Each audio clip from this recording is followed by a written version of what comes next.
आपके बुलाने से आ जाए उसमें जीवन है, इस बात का ध्यान रखना। और जीवन बहुत शक्तिशाली है। तो मैं आपसे मुक्ति की बात कर रहा था। वह मुक्ति जिसको मोक्ष कहते हैं, वो स्वयं शरीर में जन्म लेकर के और आपके ही प्रयास से, या कहा जाए प्रयास करते करते जब अप्रयास घटित होगा तो आप तमाम प्रश्नों से मुक्ति पा सकते हैं। उसे समाधि कहा गया। प्रश्नों से मुक्ति का मतलब है समाधि। आपके प्रश्नों का समाधान हो गया है। प्रश्न है मतलब दुख है आपके पास, दुखों से मुक्ति, प्रश्नों से मुक्ति। समाधि की अवस्था यही है। समाधि में महापुरुषों ने कहा ज्ञान नहीं है। ज्ञान को तो उपलब्ध हुआ जा सकता है, ज्ञान मिलता नहीं है। ज्ञान मिलेगा नहीं आपको, भूल जाइए। आप ज्ञान को उपलब्ध हो सकते हैं, आप स्वयं ज्ञान को उपलब्ध हो सकते हैं। समुद्र आपको उपलब्ध नहीं होगा, आप समुद्र को उपलब्ध हो जाइए। यही ज्ञान है। तो मुक्ति इस प्रकार से होती है कि सभी लोग, वो चाहे प्रेत हों चाहे पितृ हों, सभी को मुक्ति मिलती है। मुक्ति की शर्त में प्रेत योनि से उनको छुटकारा होता है, उनके जीवन को और उन्नत बनाया जाता है, उनको और अच्छी सीख दी जाती है, वो उनका मन अच्छा किया जाता है, उनकी गंदगी छांटी जाती है दरबार में, और वो अच्छे होते हैं और आगे का जीवन उनका और अच्छा होता है। आगे जन्म लेते हैं। अमोल है। तो इस तरह से आपको मुक्ति की परिभाषा ये है। ठीक है। मुक्ति को ये ना समझिए कि मोक्ष हो गया है, गौतम बुद्ध बन गए, हमारे पितृ भगवान बुद्ध बन गए। वो तो आपके ही स्वयं के प्रयास से होगा। चाहे इस जन्म में कर लो, आप सभी के अंदर एक एक गौतम बुद्ध छिपा है, एक एक राम, एक एक कृष्ण छिपा है आपके अंदर, सबके अंदर। आवश्यकता है उसे देखने की है। आप देख पाओ, सबकी क्षमताएं बराबर हैं, सबकी योग्यता बराबर है, सबका लक्ष्य एक है कि हम ईश्वर को उपलब्ध कैसे हो जाएं, ज्ञान को उपलब्ध कैसे हो जाएं। लेकिन उसके लिए आपके अंदर लगन आवश्यक है, तड़प, एक तड़प जरूरी है, तड़पन बहुत आवश्यक है। तड़पन नहीं है, आप उसको उपलब्ध नहीं हो सकते, झलक भी नहीं दिखेगी। तो वो मुक्ति होती, उनको मुक्ति मिलती है इन तमाम कष्टों से। जब प्रेत योनि से मुक्ति मिलती है तो कष्टों से मुक्ति मिल जाती है उनको, और प्राकृतिक चक्र में फिर से 84 लाख योनियों के चक्र में आ जाते हैं। जो फंसे रहते हैं प्रेत योनि से, उनसे मुक्ति हुई। ये मुक्ति का अर्थ है। मुक्ति का अर्थ मोक्ष नहीं। मोक्ष एक बड़ी घटना है। इस जीवन में भी आपको समाधि मिलेगी, ज्ञान को उपलब्ध हो जाएंगे, लेकिन मोक्ष नहीं मिलेगा। ध्यान रखना।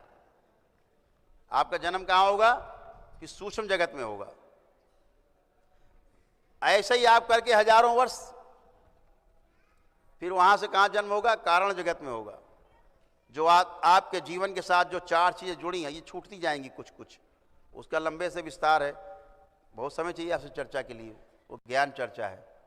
कौन कौन सा तत्व छूटेगा अगर आप समाधि को उपलब्ध होंगे, ज्ञान को उपलब्ध होंगे, ज्ञान को उपलब्ध होकर शरीर छोड़ेंगे इस मर्त्य लोक से, इस 84 लाख योनियों से, कि दोबारा आपका जन्म यहाँ ना हो बिना आपकी इच्छा के। आप बंधन में नहीं हैं कि आपका दोबारा जन्म हो, लेकिन आपका जन्म होगा भी सूक्ष्म जगत में। आपकी कुछ चीज़ें छूट जाएंगी, बुद्धि, चित्त, वृत्ति और मन से कुछ क्रियाएं छूट जाएंगी। परावर्तन प्रत्यावर्तन में चीज़ें हैं वो छूट जाएंगी। एक एटम है, एटम में आत्मा को केंद्र माना गया। एक अंश का परमाणु कहा गया आत्मा को, जो उसका दूसरा ऑर्बिट है।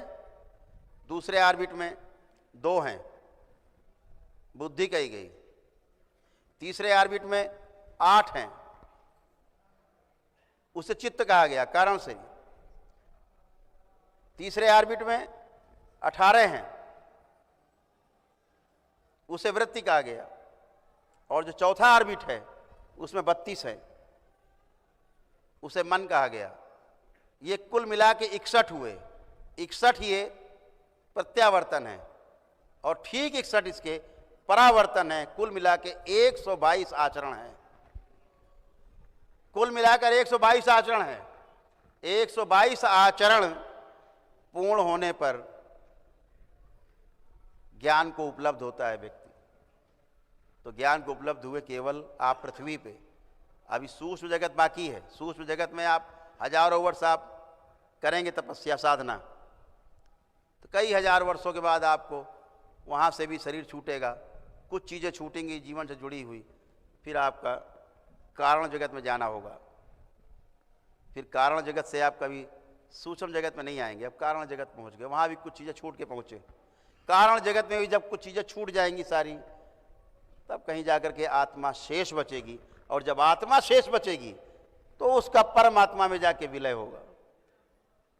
ये मोक्ष है। और वो कारण शरीर से जाने की घटना 20,000 साल की है। ऐसे आप 25, 30, 40 हजार, 50 हजार साल तपस्या के बाद तब मोक्ष है। ये मोक्ष नहीं कि आपने समाधि प्राप्त कर ली, आप इनलाइटेंड हो गए। इनलाइटेंड लोग इस देश में, भारतवर्ष में लाखों लोग इनलाइटेंड हैं, लेकिन अलग अलग ज्ञान है उनका, अलग अलग बात करेंगे, क्योंकि अलग अलग रास्ते से गए हैं।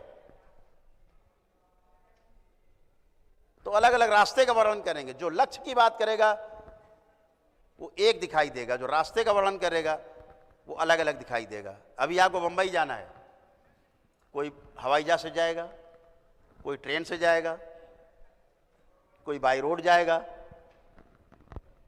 तो तीनों की यात्रा के रास्ते अलग अलग हैं, वर्णन अलग। उससे कहा जाए कॉपी में लिखते रहना रास्ते में क्या क्या देखा, क्या क्या मिला। तीनों की कॉपी चेक करना, एक होगा कि अलग अलग होगा? अलग अलग होगा वर्णन, लेकिन बंबई एक होगी, लक्ष्य एक होगा। तो किसी प्रकार का भी कोई विधि है, कोई परंपरा है, चाहे तंत्रोक्त है, चाहे शास्त्रोक्त है, चाहे वेदोक्त है, चाहे योगोक्त है, चाहे भक्तियोक्त है, सबके अलग अलग रास्ते हैं, सबका अलग अलग अनुभव है।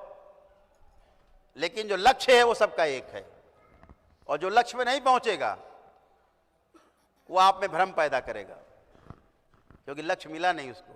वो रास्ते का वर्णन करेगा आपसे, लक्ष्य उसको दिखा ही नहीं, लक्ष्य मिला ही नहीं, इसलिए वो जितनी बातें करेगा भ्रम पूर्ण बातें करेगा।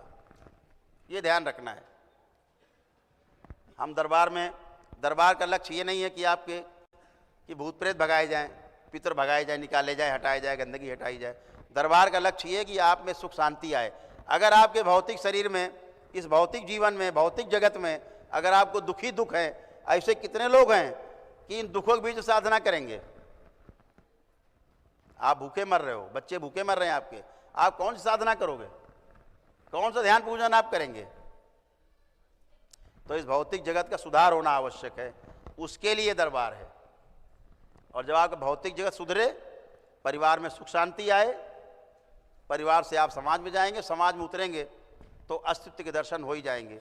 वह सारा अस्तित्व सह अस्तित्व के रूप में मौजूद है ही। अस्तित्व कोई पिंड नहीं है, अस्तित्व एक तमाम सह अस्तित्व को मिला करके एक अस्तित्व, हाथ पैर मुंह नाक आँख कान गला ये सब मिला करके शरीर बोला गया। ये शरीर है। इस बात को आपको ध्यान रखना है, भ्रमित नहीं होना है। दरबार आपके बहुत भ्रम तोड़ने की कोशिश करता है। इसीलिए परम पूजनीय गुरुदेव भगवान का जो संप्रदाय बना, उन्होंने बनवाया श्री राधा रमण शिष्य संप्रदाय, इसीलिए बना कि आज जिसमें भी प्यास जगेगी, 100 में 5 लोग आते हैं, 6 लोग जिनमें प्यास जगती है कुछ जानने की, समझने की, बंधन से मुक्ति की, वो जन्मों जन्मों की प्यास है, तो वो दीक्षा लेते हैं। अभी आपके पास 4 लेयर की सुरक्षा है, फिर वो सुरक्षा व्यवस्था आपकी 12 लेयर की हो जाती है। तो उसमें आप जुड़ करके अपना लोक परलोक सब सुधार सकते हैं। मंत्र दीक्षा है, बिना मंत्र दीक्षा के कोई भी मंत्र जाप नहीं करना। इस बात को आपको हमेशा ध्यान रखना है, नहीं भारी कष्ट आप पाएंगे। आप खूब साधना करिए, ध्यान करिए, पूजन करिए, खूब करिए, लेकिन कृपा करके मंत्र बैठ करके जाप मत करिएगा, नहीं जो वही एनर्जी क्रिएट होगी उसे आप झेल नहीं पाओगे, क्योंकि दीक्षा नहीं है, उसके लिए आप में डिजाइन नहीं बना। और दीक्षा अगर जहाँ भी लगता हो आपको, ये नहीं कि आप यहीं दीक्षा लीजिए, आपको लगता हो कि कोई गुरु ऐसा है जो पूर्ण है और उसकी दीक्षा ले लेने से आप तर जाओगे, तो अवश्य वहीं दीक्षा लें। ये नहीं कि आप यही दरबार में आकर के श्री राधा रमण शिष्य संप्रदाय में दीक्षा लें, यही पूर्ण गुरु हैं, आपको जहाँ लगता हो। और प्रमाण क्या है पूर्ण गुरु का और अधूरे का? अधूरे से दीक्षा ली, आप में तड़पना फिर चालू मछली की तरह, समझ लेना ये अपूर्ण है। आप में अपूर्णता मतलब गुरु में अपूर्णता मतलब कष्ट, मतलब दुख, चालू फिर चालू, हिलना डुलना भड़बड़ भड़बड़ भड़बड़ चालू। और जहाँ शांति मिले, मन को शांति मिले और सुख मिले, समृद्धि आने लगे, धीरे धीरे मन में धैर्य आने लगे, विचार शक्ति आपकी मजबूत होने लगे, आत्मविश्वास बढ़ने लगे, तो समझ लेना हम पूर्ण गुरु के संरक्षण में।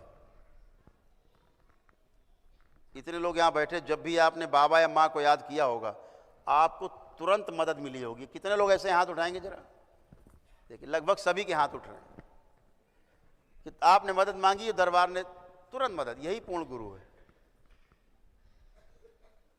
यही पहचान है। तो बातें तो बहुत करते रहेंगे, आपसे बड़ी इच्छा होती कि आपसे हम घंटों बातें करें, लेकिन समय की मर्यादा है। तो आपसे अरुण